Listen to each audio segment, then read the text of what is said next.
Kali pertama saya jadi Menteri Besar, jangka hayat di negeri ini telah mencecah lebih kurang 75 tahun hingga 78 tahun, iaitu pada tahun 2018. Kali pertama saya jadi wakil rakyat, lifespan rakyat negeri Selangor ialah 65 tahun.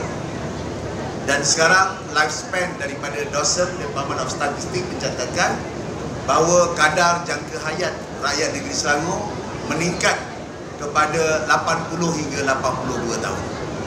Ini sikit sebanyak disumbangkan oleh faktor kesedaran kesihatan dan juga ekosistem kesihatan kita yang bertambah baik. Namun begitu, kita kena bersedia dengan aging society ataupun masyarakat yang menua, yang perlu disantuni dan perlu ditemani dan perlu dilaksanakan beberapa program.